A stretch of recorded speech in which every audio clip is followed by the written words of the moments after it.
آپ دھمکیاں دیتے ہیں پاکستان کو. راج ناتھ صاحب، ابھی میں سوال کرتا ہوں امریکی حکام سے، اور یہ عرب ملک ہیں ان سے بھی میں سوال کرتا ہوں. بڑی بڑی انویسٹمنٹ کرتے ہیں، آپ جاتے ہیں انڈیا میں کرتے ہیں،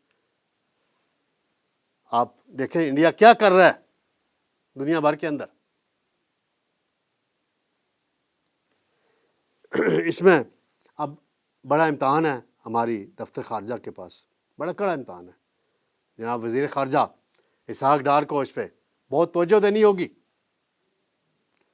ہمارے وزیر دفاع خواجہ آصف نے بڑا تگڑا جواب دیا ہے بھارت کو، اور کہا ہے کہ کوئی میلی آنکھ سے ہماری طرف نہ دیکھنے کی سوچے، سخت جواب دیا جائے گا.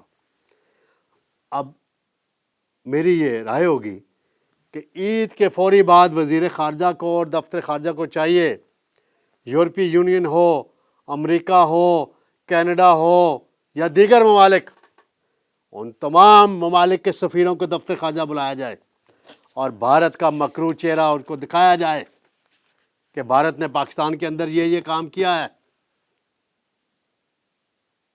اور بھارت کو مزید بے نقاب کیا جائے. یہاں تجارت کی باتیں ہو رہی ہیں، ہمارے کچھ تاجر ہیں حکومت کو تجاویز دیتے ہیں جی بھارت سے ٹریڈ. بھئی ٹریڈ کھولنا ٹھیک ہے، کھولیں، اس پر رائے لی جائے. پہلے بھارت کو ان چیزوں پہ تو پابند کیا جائے نا، اس کی دہشت گردی کو رکوایا جائے، کشمیر کے اندر جو مظالم کر رہا ہے اس کو رکوایا جائے.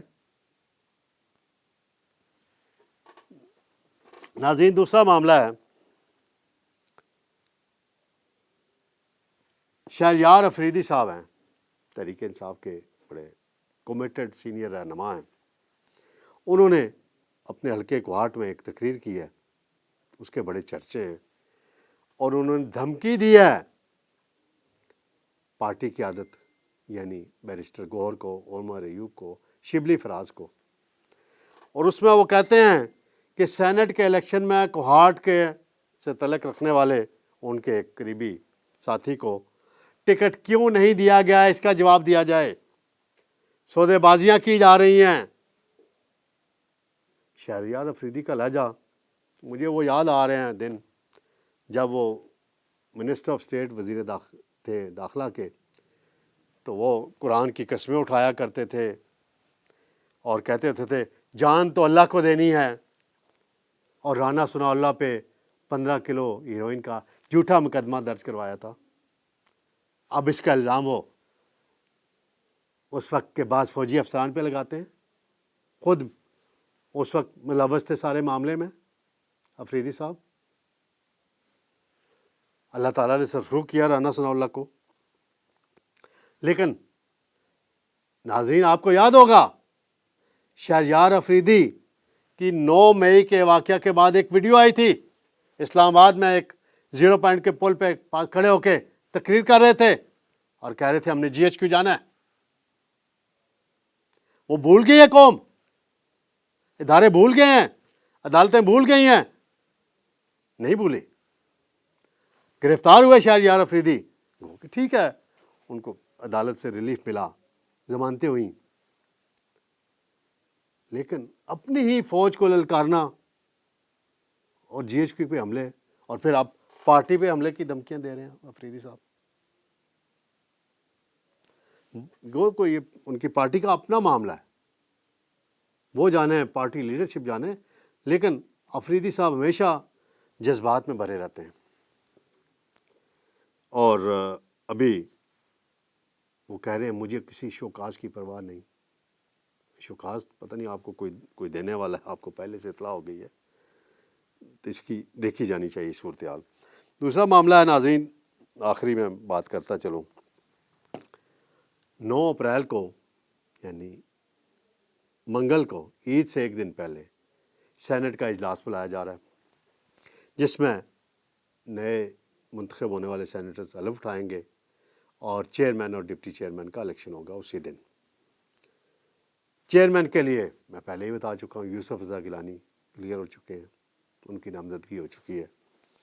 ڈپٹی چیئرمین کا عہدہ کیونکہ نون لیگ کے پاس ہے، تو میں نے کچھ عرصہ قبل خبر دی تھی انوشا رحمان کو ابھی سینیٹر بنوایا گیا، پہلے ایم این اے تھی، وہ وزیر بھی رہی ہیں، وہ ایک امیدوار ہیں، اور دوسری امیدوار ہیں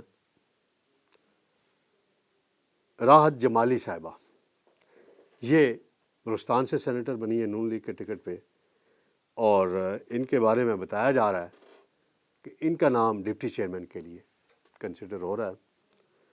اور راحت جمالی جو ہیں سینٹ کے سابق ڈپٹی چیئرمین، سابق وزیر اعلیٰ بلوچستان جہان جمالی صاحب کی ہمشیرہ ہیں، اور نور جہاں پانیزئی کے بعد 1992-93 میں وہ تھیں، کے بعد یہ دوسری بلوچستان سے خاتون ہوں گی جنہیں سینٹ کا ڈپٹی چیئرمین بنایا جائے گا۔ اور جمالی خاندان پاکستان کی تحریک کا حصہ رہا ہے۔